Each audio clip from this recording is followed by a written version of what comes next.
اس کے اندر اینڈ میں کوئی کنسنسس ڈیولپ ہوگا کہ وے فارورڈ کیا ہے ہمارے ملک کا.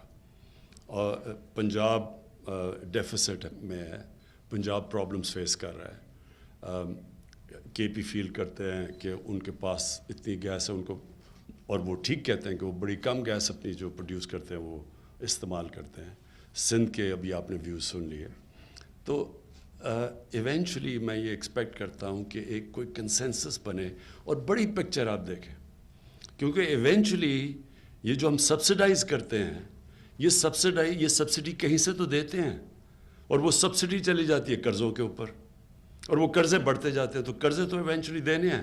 تو جب آپ قرضے دیتے ہیں تو وہ سارا جو قوم کا جو پورا پول ہے اسی میں سے پیسہ نکلتا ہے, کیونکہ جو پیسہ بھیجنا ہوتا ہے صوبوں کو وہ فیڈرل گورنمنٹ جو ٹیکس اکٹھا کر کے صوبوں کو بھیجتی ہے, تو وہ اتنا ہی بھیج سکتی ہے جتنا اس کے پاس پیسہ آتا ہے, جتنا جو ٹوٹل اماؤنٹ ہے.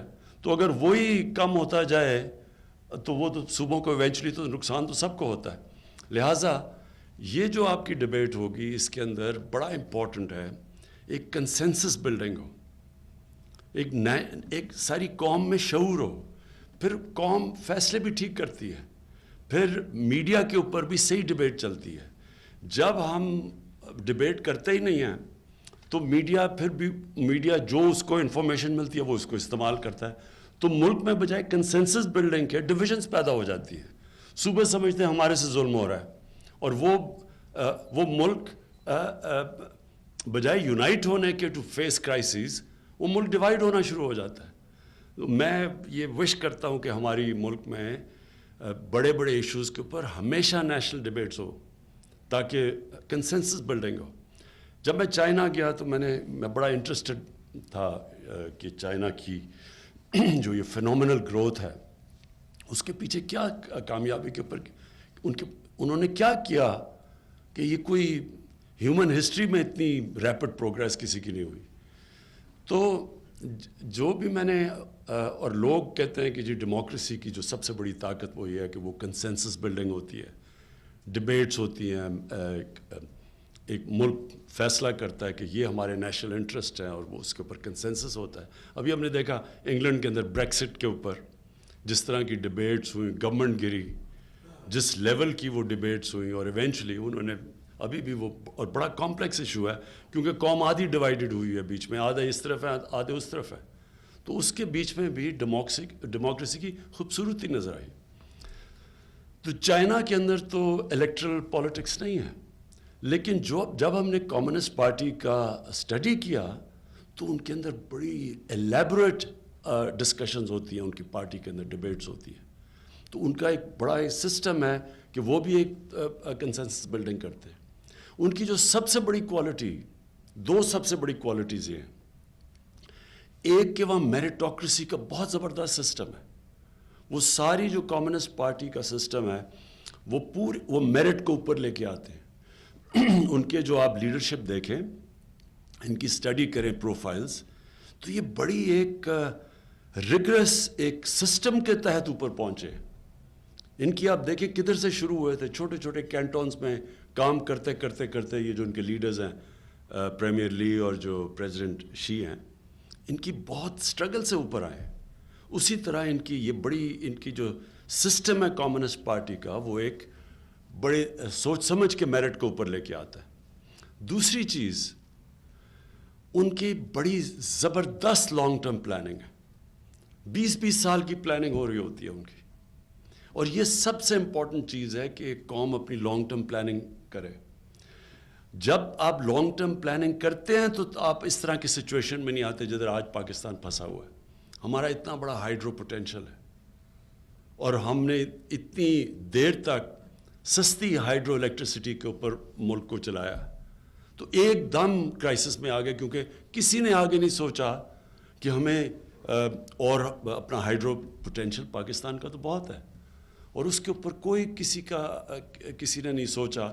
انفارچونیٹلی بیکاز یہ جو ہمارا سسٹم, ہم الیکشن کے لیے پلاننگ کرتے ہیں کہ الیکشن سے پہلے کوئی ایسی چیز ہو جو ہم دکھا کے تو الیکشن میں اس کو کیش ان کریں. تو ہائیڈرو پروجیکٹس تو لمبی جسٹیشن کے ہوتے ہیں, اس لیے وہ بنے ہی نہیں. اور جو انفارچونیٹلی جو ملٹری رول بھی تھا اس کے اندر بھی یہ سوچا نہیں. یہ جو پچھلے 30 سال میں چائنا کے اندر ان کی اتنی تھرو ڈبیٹ سے ان کی پوری لمبی پالیسیز جو ہم نے ان کی دیکھی، ان کی 30 سال کی پالیسیز بنی ہوئی ہیں. اور یہ جو فینومینل گروتھ تھی اس کی بہت بڑی وجہ ایک نیشنل لیول کے اوپر انہوں نے فیصلہ کیا کہ یہ ہماری پرائرٹیز ہیں. پھر انہوں نے کیسے اپنے غریب لوگوں کو لفٹ کیا اور پھر اب غریب علاقوں کو کیسے وہ بلڈ اوپر اٹھانے کی کوشش کر رہے ہیں. سو ہمارے لیے یہ ڈبیٹ اس لیے امپورٹنٹ ہے کہ یہ گیس کا جو سچویشن ہے، یہ جو میں نے دیکھی ہے، میں اس لیے الارمڈ ہوں کیونکہ مجھے نظر آ رہا ہے اس سردیاں میں ہمیں پرابلم آنا ہے، لیکن اگلی سردیاں اس سے بہت بڑا پرابلم آنے والا ہے. اور جو ہم اب زیادہ تر امپورٹڈ گیس کے اوپر ریلائی کر رہے ہیں اس میں اور ڈومیسٹک گیس میں، وہ جو آپ نے دکھایا بھی تھا چارٹ میں، اتنا بڑا اب گلف ہے کہ ہم اگر گیس جس قیمت کے اوپر بیچتے ہیں لوگوں کو، ہم افورڈ ہی نہیں کر سکتے امپورٹڈ گیس امپورٹ کر کے اور اس قیمت پہ بیچیں. اور وہ ابھی سے سرکولر ڈیٹ بننی شروع ہو گئی ہے گیس سیکٹر کے اوپر، جو کبھی پہلے نہیں تھی. سمپلی اسی لیے کہ باہر سے جو ہم گیس امپورٹ کر رہے ہیں اس کی قیمت اور جو ہم بیچ رہے ہیں وہ بہت بہت بڑا گلف ہے. جو ہمارا سرکولر ڈیٹ بجلی میں بھی کیوں ہے؟ کیونکہ جو ہم نے جنریشن کے کانٹریکٹ سائن کیے ہوئے ہیں اور جس پرائس کے اوپر ہم بجلی بیچ رہے ہیں، آن این ایوریج 17 روپے یونٹ کے اوپر ہم بجلی پروڈیوس کر رہے ہیں اور 14 روپے یونٹ کے اوپر ہم بجلی بیچ رہے ہیں. تو وہ جو 3 روپے یونٹ جا رہا ہے وہ سارا سرکولر ڈیٹ کے اوپر جا رہا ہے. اسی طرح اب گیس کی سرکولر ڈیٹ بڑھ رہی ہے. تو اس لیے یہ بڑا امپورٹنٹ ہے کہ آپ کا سیمینار، یہ ڈبیٹ، میں یہ امید رکھتا ہوں کہ اس کے بعد ایک کنسنسس بنے گا. ابھی تو ہم نے اوپننگ میں تو ہم نے سنا کہ کے پی نے اپنے انٹرسٹ کی بات کی اور ان کو کرنا چاہیے. سندھ نے اپنے انٹرسٹ کو پروٹیکٹ کیا، ان کو بھی کرنا چاہیے.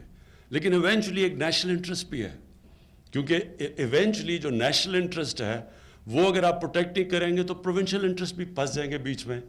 اور وہ میں نے آپ کو بتا ہی دیا کہ جب آپ کے پاس جو پیسہ فیڈرل گورنمنٹ نے بانٹنا ہے صوبوں کے اندر، اگر وہی کم ہوتا جائے کیونکہ ہم نے سبسڈیز کی وجہ سے وہ اس کا اماؤنٹ ہی کم ہوتا جائے، تو ایونچولی تو سارا ملک سفر کرے گا. میں یہ امید رکھتا ہوں کہ ندیم آپ اور آپ سب بیٹھ کے آئی ہوپ کہ جب سیمینار کنکلوڈ ہوگا تو نیشن کے سامنے آپ کو پریزنٹ کریں گے کسی قسم کا ایک پروگرام جو ایک روڈ میپ دے گا لوگوں کو کہ ہم نے اب اس میں سے نکلنا کیسے. شکریہ جی.